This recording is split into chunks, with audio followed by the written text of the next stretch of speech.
Commençons à 800 000 francs de Vuitton, 800 000 francs ensuite. Personne ne peut enchaîner de 800 000 francs, c'est le juge, on sait 800 000. 800 000 francs ensuite, on s'est de tout Rodin, 800 000 francs ensuite. Personne ne peut enchaîner 800 000, 850 000. Il y a de super melons, sans problème. 150 000. 92 francs, 90 francs. Non, 1 million 200 francs. Voilà, je dirais ça à l'occasion.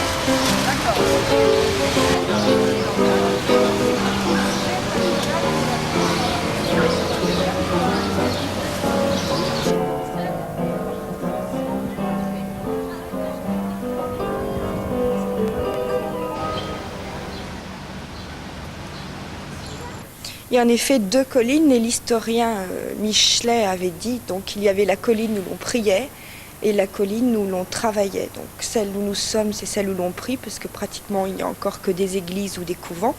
C'est le quartier certainement le plus paisible de Lyon. Et puis il y a la colline où l'on travaille, qui était la colline de la Croix-Rousse, qui était devenue au début du 19e siècle le quartier de la soie, et notamment c'est là qu'habitaient donc les canuts, les tisserands en soie de Lyon. Le terme canut est souvent employé pour désigner un tisseur lyonnais, mais le tisseur en lui-même n'aime pas ce mot, c'est un peu considéré comme une injure. Un tisseur m'a expliqué que lorsqu'il était apprenti, il est rentré dans l'atelier en disant « bonjour les canuts » et ses compagnons de travail lui ont fait la tête pendant 8 jours. Alors c'est un terme qui est impropre, que les tisseurs considèrent donc comme une injure, qui leur a été soi-disant attribuée au moment d'une crise économique où ils ont défilé avec leurs cannes. Leurs cannes habituellement portaient des petites breloques, des petits ornements en or, et le jour du défilé, ils n'avaient plus du tout ces ornements parce qu'ils les avaient vendus pour manger. Canut, je pense aussi qu'il y a une autre signification, une canne étant la barre de bois sur laquelle on enroule le tissu. Comme les tisseurs connaissaient une crise économique, ils ne faisaient plus de tissu, donc les cannes étaient nues. Enfin, ça, c'est mon explication personnelle. Et alors, ici, ne vivaient que des tisseurs? Vivaient essentiellement dans ces immeubles du haut des pentes de la Croix-Rousse, vivaient essentiellement des tisseurs, oui. Tisseurs qui avaient donc des métiers jacquards, 2, 3 métiers en atelier. Voilà, ils travaillaient pour les soyeux lyonnais, les marchands fabricants qui habitent au bas de la colline, au terreau, on verra tout à l'heure.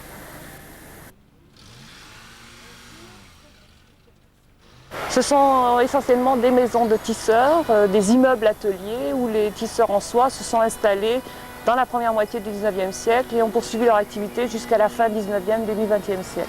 Alors ces maisons ont une particularité, si vous pouvez en montrer quelques-unes. Ce sont des maisons à plusieurs étages, 5 étages en moyenne, avec des fenêtres très hautes, des ouvertures nombreuses. La hauteur des pièces s'explique surtout par la hauteur des métiers, entre autres du métier jacquard, du métier à tisser, qui mesurait à peu près 3,90 m. Donc il fallait des appartements qui aient au moins 4 mètres de haut. Mais tous les appartements sont identiques du premier étage au dernier étage, avec la même hauteur. Alors que dans d'autres quartiers de Lyon, on a des différences selon les classes sociales qui occupent.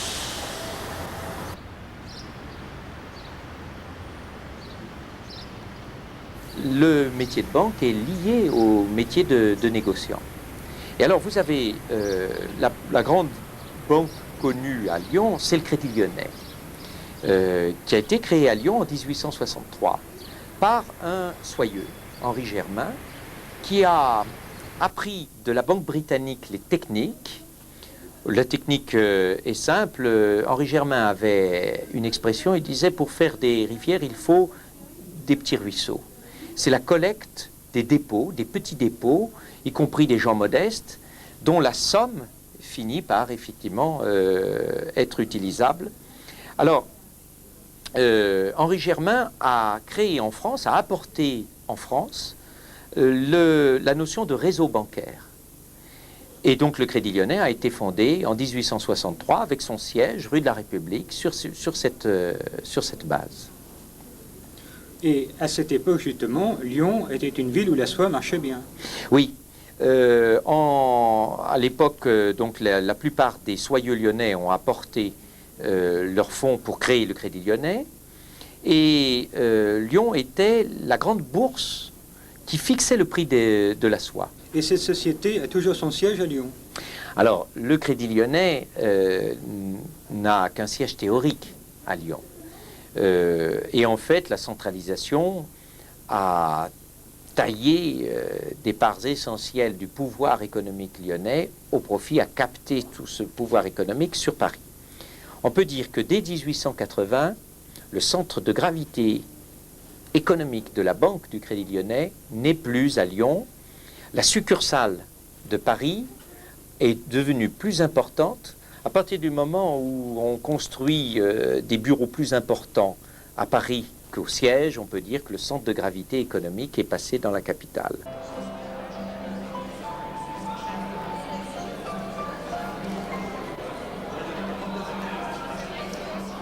Qu'est-ce qui fait que vous avez choisi de venir étudier à Lyon? Bien déjà que ça m'attirait plus que Paris. Je connaissais pas du tout comme ville et puis j'aime bien quoi, c'est sympathique. Contrairement à Paris, ça bouge plus quoi. Pour les meilleurs débouchés, moi je dirais. Enfin, par rapport à là où j'étais, c'était la première grande ville où il y avait ce que j'espérais avoir.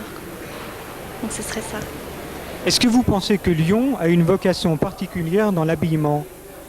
Tout à fait, évidemment, puisqu'il y a toutes les soieries, toutes les créations textiles, donc on est un peu inspiré par toutes leurs créations et il en découle toutes nos collections en fait. C'est vrai, ouais, la même chose. C'est vrai que c'est une ville qui bouge bien, enfin qui commence à franchement bien bouger même, je dirais.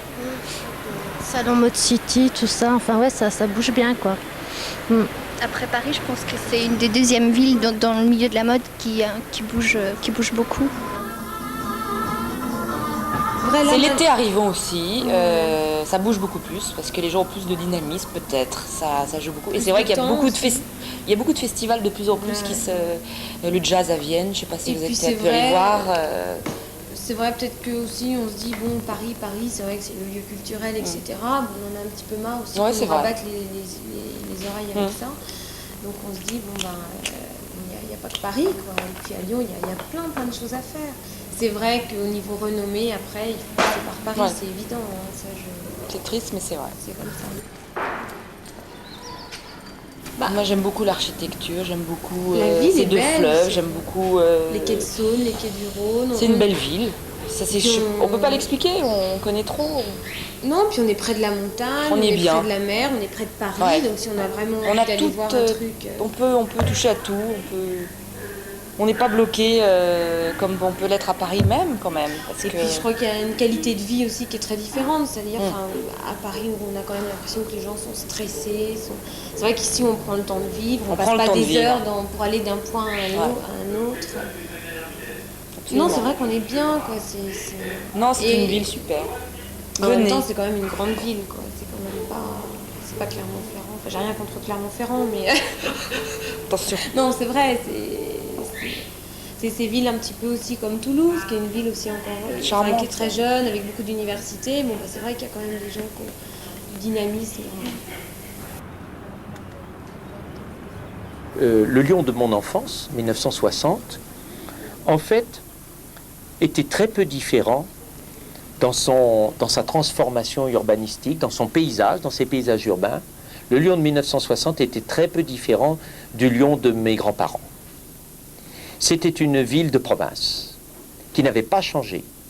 Nous avions un maire, Édouard Herriot, qui était un homme politique national important, président du Parti radical, qui était maire de Lyon pendant 50 ans, depuis 1906.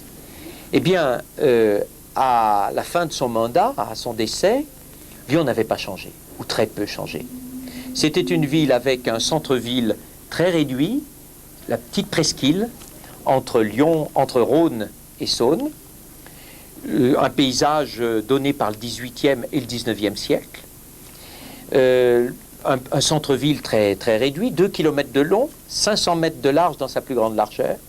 Voilà, le pouvoir économique lyonnais était contenu entièrement dans ce petit espace. Autour de ce centre-ville, des faubourgs industriels et ouvriers. Lyon donnait une image de ville de travail. Donc, pas de banlieue, ou très peu de banlieue. Le phénomène de banlieue ne s'est développé véritablement à Lyon qu'à partir de 1960. Et le véritable développement de Lyon est finalement très récent. J'ai dit 1960, le marché commun c'est 1958.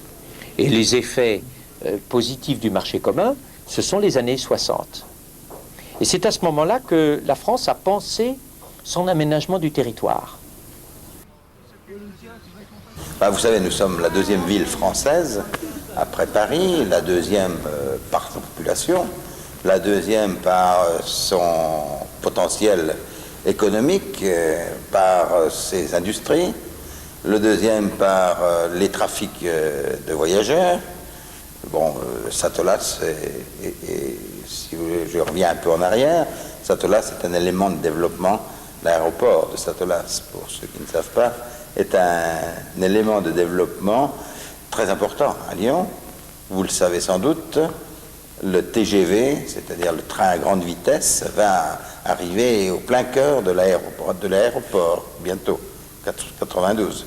Pour ce qui concerne le trafic aérien, c'est vrai qu'on était très en retard et que souvent on est vexé quand on se promène à l'étranger, un peu loin, et que les Américains vous disent « Ah bon, Lyon, attendez, c'est cette ville qui est entre Genève et Nice, parce qu'ils citent deux grands aéroports. » Puis nous on dit « Mais non, mais on a Satola, on est un vrai aéroport qui est encore plus petit que Genève ou que Nice, mais qui est en train de grandir très fort et qui aura la chance, je crois, de grandir encore plus, justement dans un contexte européen, parce que l'aéroport de Genève est maintenant complètement saturé, que les aéroports parisiens, ça devient comme les aéroports américains, sont saturés aussi, et que l'aéroport de Lyon étant relié par TGV direct avec l'aéroport de Roissy, et ça dès 1992, il y aura des possibilités d'interconnexion.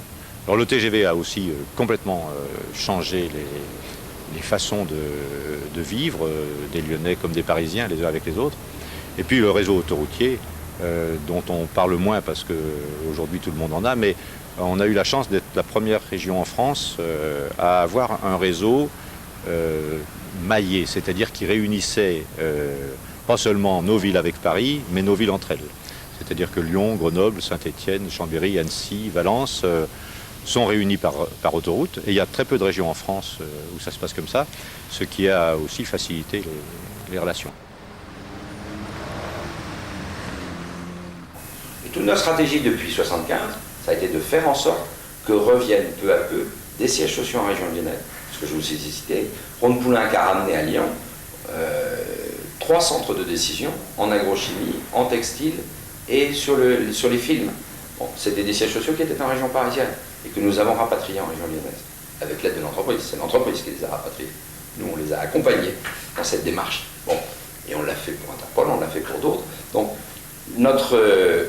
la stratégie de développement de Lyon, ça a été d'acquérir ou de faire revenir à Lyon des fonctions supérieures d'entreprise ou des fonctions supérieures de recherche. Je considère que le plus bel exemple de décentralisation que nous ayons, c'est certainement l'exemple de l'école normale supérieure. Il nous a fallu 13 ans pour convaincre tous les gens au niveau national que Lyon était une bonne localisation. Alors il y a un problème très difficile qui n'est pas le problème lyonnais, qui est le problème français, c'est qu'en France, depuis des siècles et des siècles, c'est Paris qui a absorbé l'intellect. Actuellement, il y a encore 60% des chercheurs français sont à Paris. Le capital financier, les sièges sociaux d'entreprise sont à Paris, etc.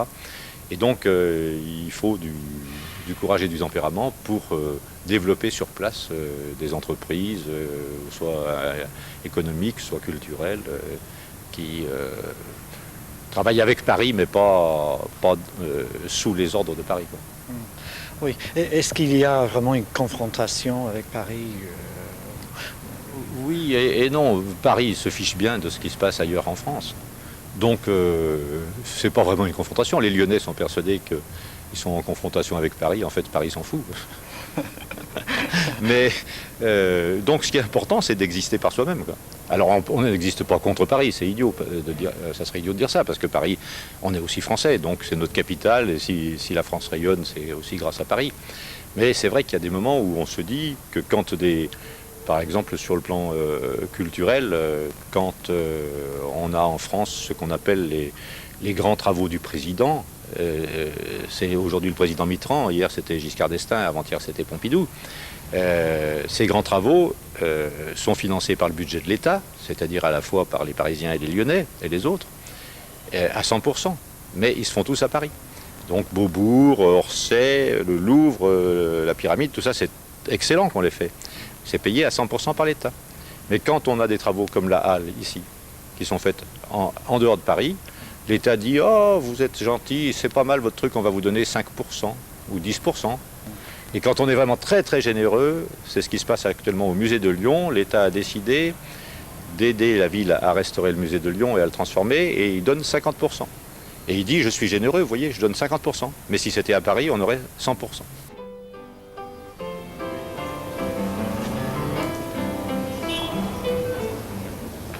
Vous n'aimez pas les Parisiens? C'est pas que nous les aimons pas, mais enfin, il y a certainement une dualité entre Paris et Lyon. Lyon peut se défendre pour beaucoup de choses, je crois, n'est-ce pas, hein, je pense. Oui, Lyon était capitale des Gaules, il y a des antiquités, même grecques, latines, même jusqu'à Autun. Et puis enfin, Lyon a eu toutes ses façades rénovées, c'est une très belle ville, bien que je sois née à Paris.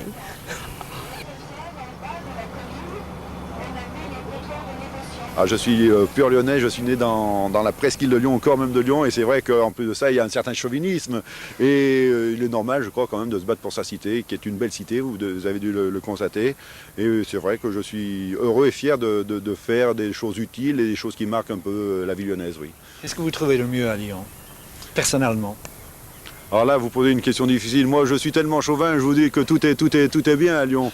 Bon, mais il est vrai que vous avez dû visiter la vieille ville, Saint-Jean. Bon, il est vrai que à une époque encore récente, il y a une quinzaine d'années, on pensait et on parlait beaucoup de démolition d'un certain nombre d'îlots, de quartiers du centre-ville et du Vieux-Lyon. Ça n'a pas été fait, ça a été restauré avec goût. Et il est vrai que maintenant, je pense que le Vieux-Lyon est un véritable joyau. Mais enfin, vous n'avez pas que ça. Vous avez le musée antique qui est aussi une pièce tout à fait remarquable. Les bords de Saône sont également superbes. Si vous apercevez les bords de Saône le soir au soleil couchant, vous avez les façades qui ont entièrement été restaurées, refaites avec des couleurs chatoyantes.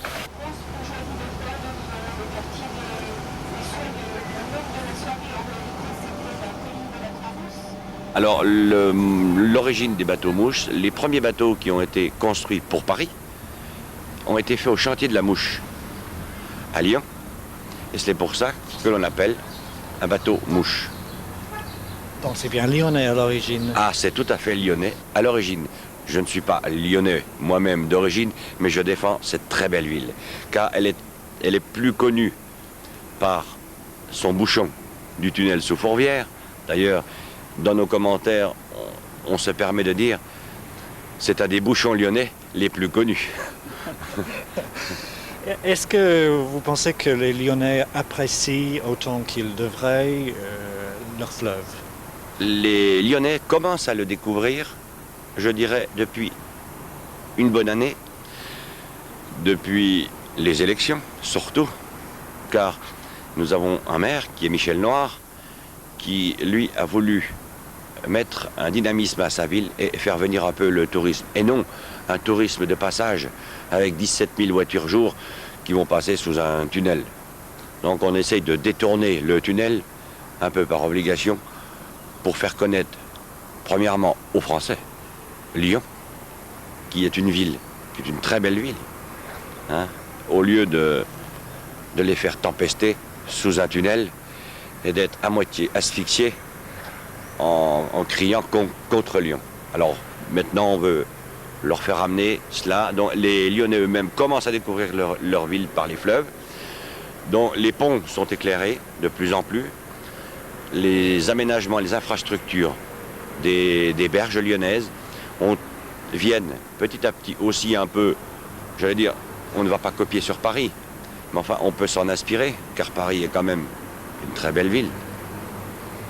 Et donc on s'inspire un peu des infrastructures parisiennes avec des petites échoppes le long des quais.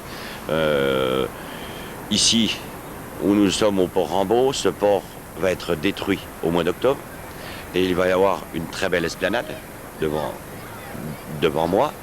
Tout va être refait, donc on va avoir un aménagement et bien sûr le tourisme fluvial se développe de plus en plus, bien sûr, au détriment du transport marchandises et fluvial.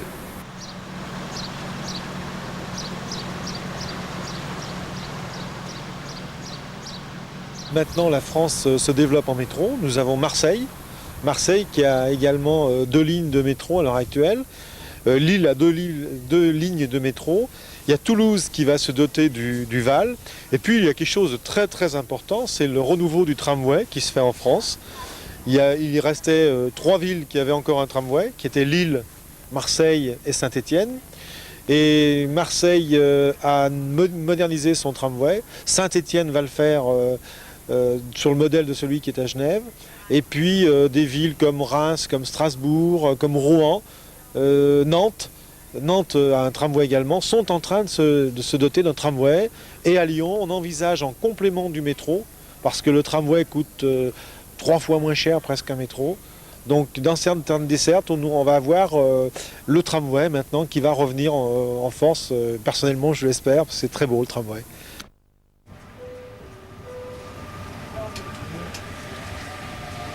Les Lyonnais utilisent beaucoup de transports en commun, surtout dans le centre. On a un réseau qui est très axé sur le centre.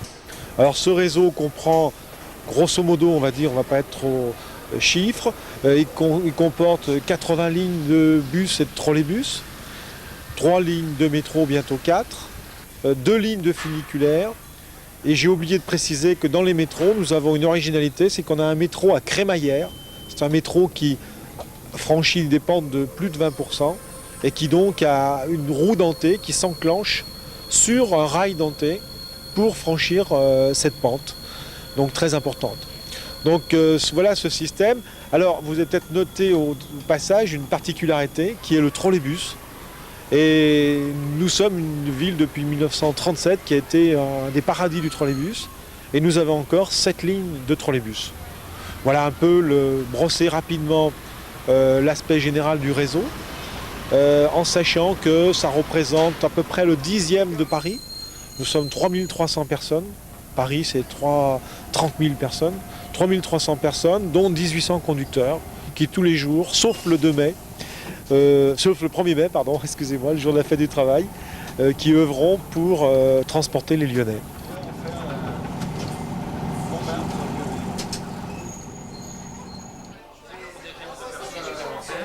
C'est typique de Lyon. C'est typiquement lyonnais, oui, typiquement lyonnais. Il n'y en a pas ailleurs? Non, absolument pas. On ne veut pas qu'il y en ait ailleurs. On ne peut pas manger de la même façon dans un restaurant classique? Non, je ne crois pas. Non. Les classiques ne sont plus lyonnais.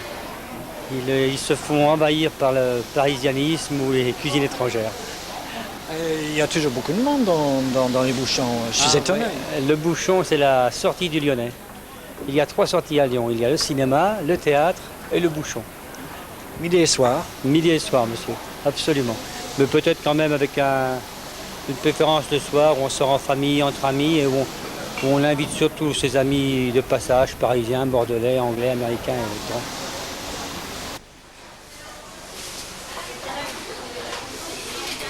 Moi, je fais surtout des fromages de la région. C'est pas la peine de faire les fromages de Paris. Les Parisiens ne descendent pas à Lyon pour acheter les fromages de Paris. Hein.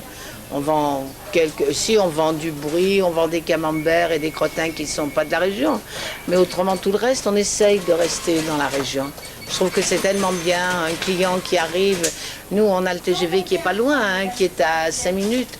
Donc on a beaucoup d'hommes d'affaires qui viennent le soir avant de prendre le TGV, chercher leur fromage. Alors si on leur propose les mêmes fromages qu'ils trouvent dans les fromageries à Paris, c'est pas la peine. Et qu'est-ce qui se vend le plus? Saint-Marcelin, Roblechon, Tome de Savoie.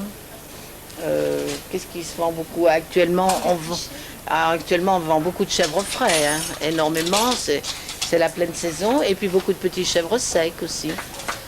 Oui, surtout ça. Et des gruyères. Alors en ce moment, le gruyère qui se vend très très bien, c'est le Beaufort. Il est bon à cette époque de l'année. Si vous allez dans la région, là-bas, faites une cure de Beaufort.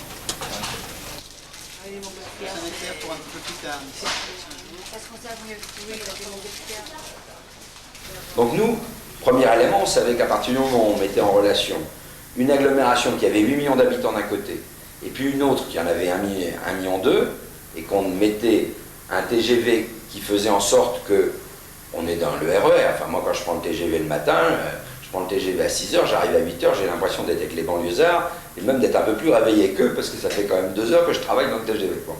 Donc, quand on met en place un système de ce type-là, on sait qu'on a une tendance à l'accélération des voyages et que ça se traduit d'une manière ou d'une autre par un effet de concentration. Et donc, nous sommes partis de l'idée, deuxième constat, que c'était un accélérateur de tendance et que notre problème, c'était de faire en sorte que la tendance soit positive. Alors, au lieu de faire l'étude, on a mis quelqu'un qui s'est mis à faire de la prospection en région parisienne pour attirer des entreprises en région lyonnaise. Voilà. Oui, mais enfin quand même, Paris est quand même les nœuds centrales du TGV. On vient de Lille, on vient de Rouen, on vient de Strasbourg. Oui. Enfin, pas encore en TGV, mais facilement. Oui, pas encore en TGV. Oui, pas encore en TGV. Mais Lyon n'est pas aussi bien centralement placé en France. Ah oui, mais alors ça, on retrouve devant le même problème et la même culture. C'est qu'on nous dit, ah mais vous allez avoir des lignes directes sur l'île, elles passeront à 10 km de Paris. Alors moyennant quoi, sur la ligne directe, à Roissy, on fait 400 000 m² de bureaux. Bon.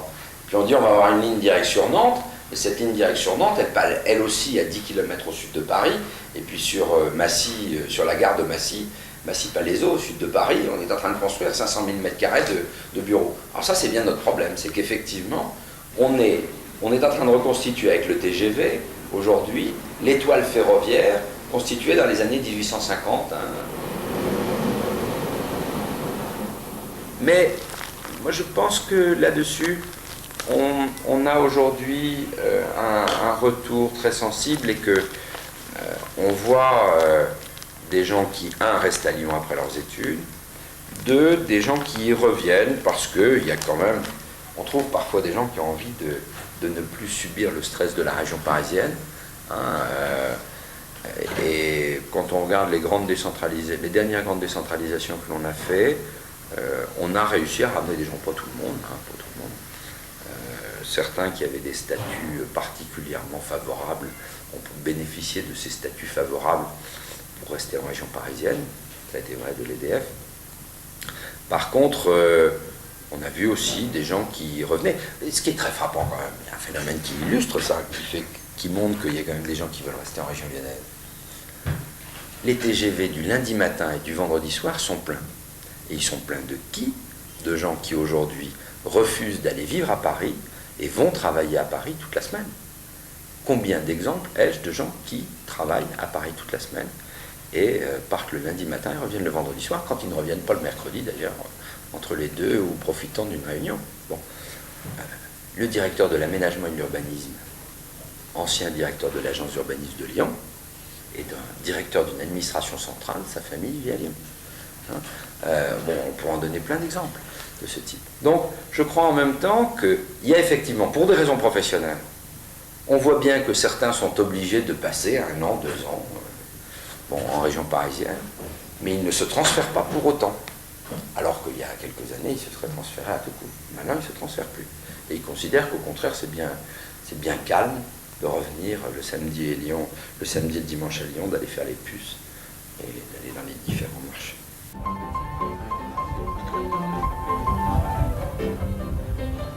Et depuis que le film L'Horloger de Saint-Paul a été fait, le quartier est-il un quartier plus connu grâce au film?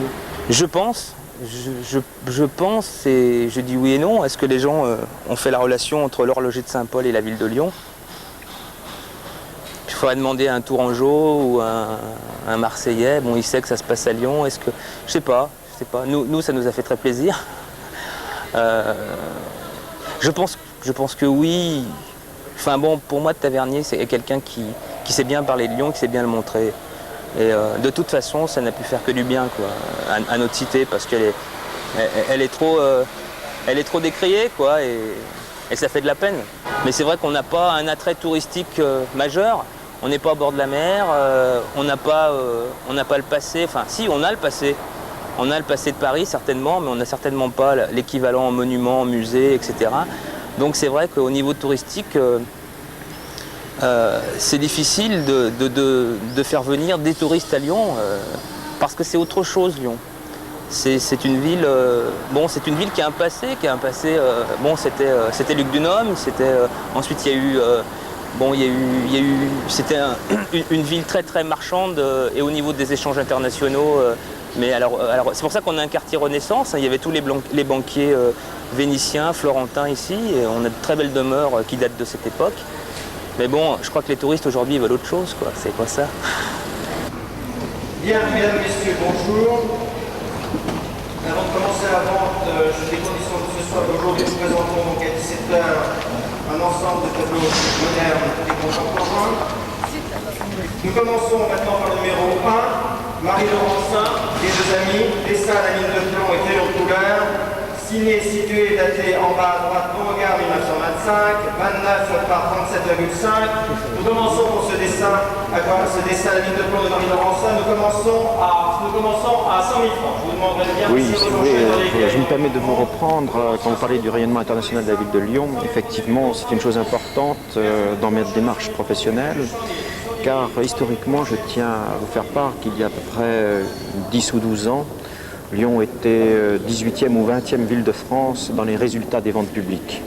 Or, aujourd'hui, elle se situe en 2e, voire en 3e position après Paris ou la ceinture parisienne. Donc, c'est très important au niveau des résultats. 4 millions 5, 4 millions 8, 5 millions.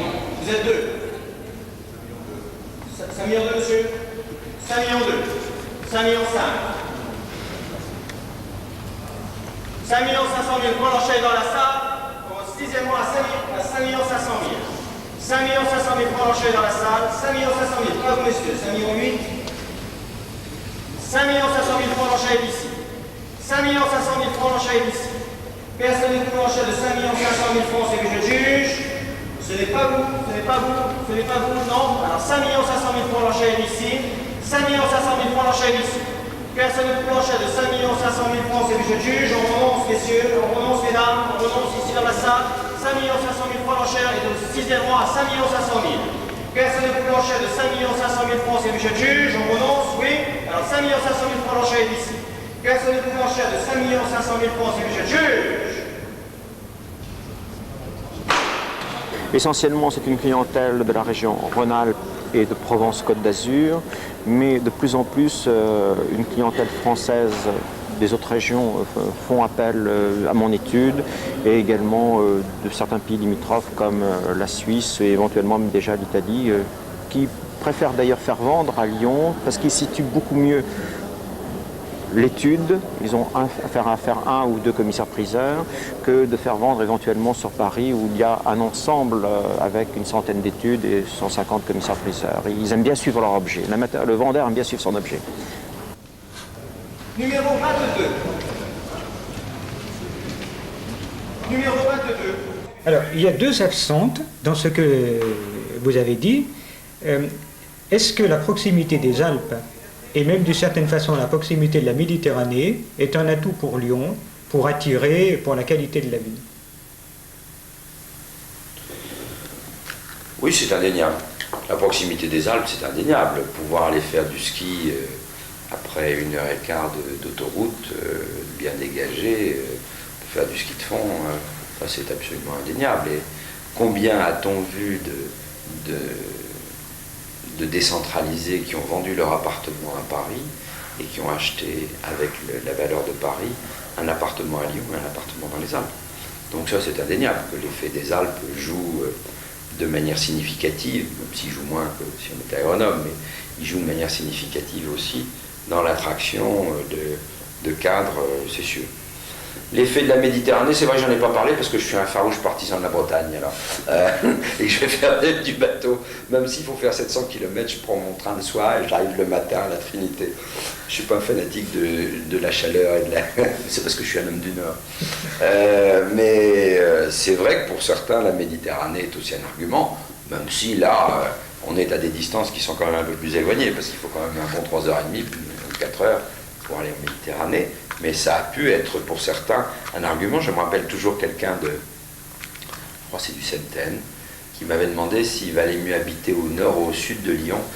Est-ce que c'était pas préférable d'habiter au sud de Lyon parce qu'il voulait aller avoir une maison dans la Méditerranée. Je lui avais dit quand même que c'était bien un raisonnement de Parisien, ça de penser qu'il fallait 1h30 pour traverser la ville, et que ce soit au nord ou au sud, toutes les versions, il mettra à peu près le même temps pour aller en Méditerranée tous les week-ends. Bon, c'est aussi un argument, c'est vrai. Les loisirs sont un argument. Mais comme en plus je suis un urbain et que j'adore me promener dans la ville, j'oublie souvent qu'il y a des capacités à l'extérieur.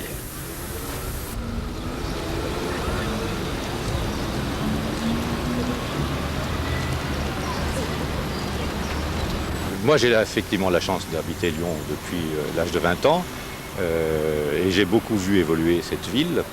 Cette ville qui, comme la France, à la Libération, était dans un pays qui avait quand même été très choqué par la guerre. Et il y avait des reconstructions à faire, il y avait à accueillir des populations nouvelles qui, venant de la campagne, s'agglutinaient dans les villes. Et donc, depuis les années 50 jusqu'à aujourd'hui, Lyon s'est beaucoup transformé. Lyon n'a plus rayonné, à mon sens, comme il aurait dû le faire, comme il l'a fait dans le passé, puisque Lyon a rayonné dans des temps très anciens, quand ça a été une capitale de la Gaule avec les Romains, mais c'est-à-dire que c'était avec des étrangers qu'on rayonnait.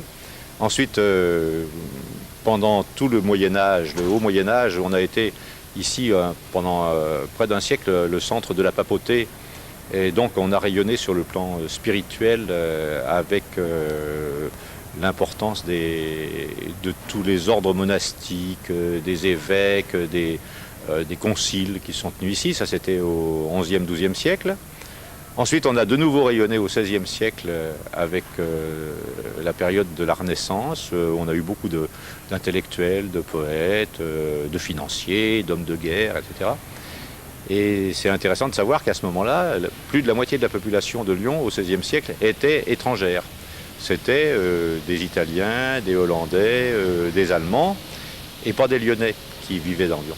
Et puis Lyon s'est petit à petit refermé, et les Lyonnais sont restés entre eux. Je pense que ça a été un peu dommage parce que, bon, on était bien contents entre nous, et qu'aujourd'hui, j'ai l'impression que les choses sont en train de changer. Et que de nouveau, Lyon a repris conscience qu'il fallait travailler avec les autres pour exister et qu'il fallait, si on voulait recevoir, il fallait donner. Je crois qu'on est maintenant rentré, mais pas depuis très longtemps, et qu'il y a encore des résistances. Mais on est rentré quand même dans une période où on accepte plus volontiers les étrangers, où on va plus volontiers chez eux.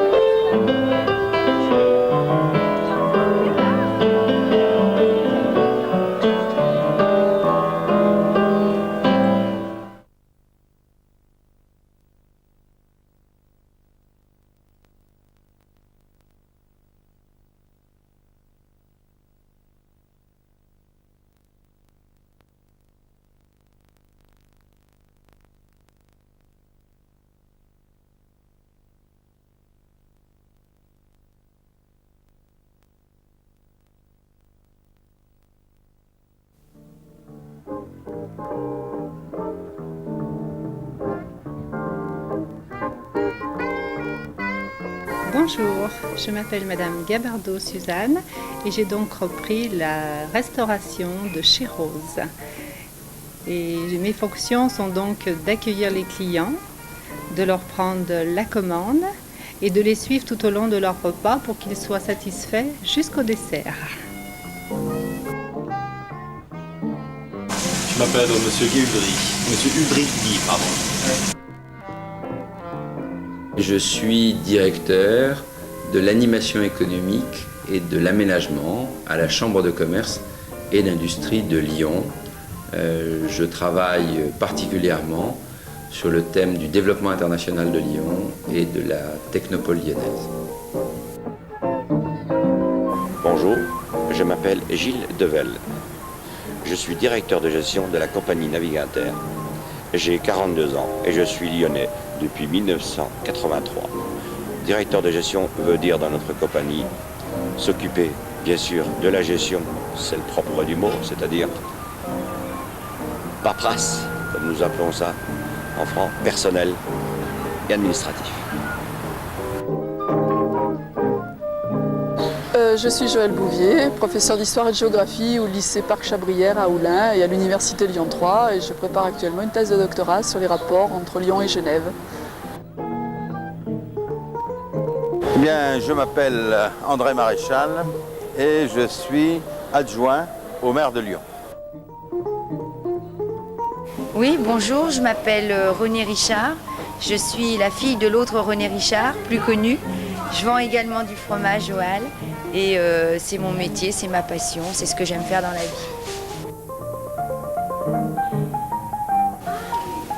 Je suis la mère Richard. Je suis marchande de fromage, surtout spécialiste en Saint-Marcellin. J'adore mon métier et mes cuisiniers.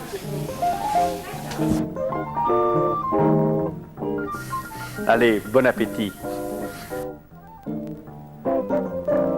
Je suis Monsieur Desbrosses, patron d'un bistrot lyonnais à Lyon, d'origine charolaise. Après avoir fait des études dans une école hôtelière qui est celle de Grenoble, mon grand maître qui m'a tout appris dans le commerce, c'est Paul Bocuse, chez qui j'ai travaillé pendant 16 ans. Alors ici, Versé Louis, né à Cornas en 1923. On a toujours travaillé la vigne et on continue toujours. En fait, on continue de faire toujours du bon vin.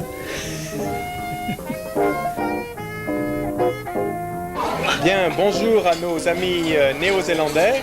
Depuis un bouchon lyonnais où nous venons de faire un excellent repas. Et nous ne saurions mieux vous dire que de venir jusqu'à Lyon, goûter nos produits gastronomiques réputés mondialement et vous seriez très très bien inspiré de venir les apprécier. Au revoir. Je m'appelle Denis Hamelin et je suis très content d'avoir pu contribuer modestement à l'apprentissage de la langue française qui est une très belle langue. Je suis quoi? Je suis quoi? Je travaille où?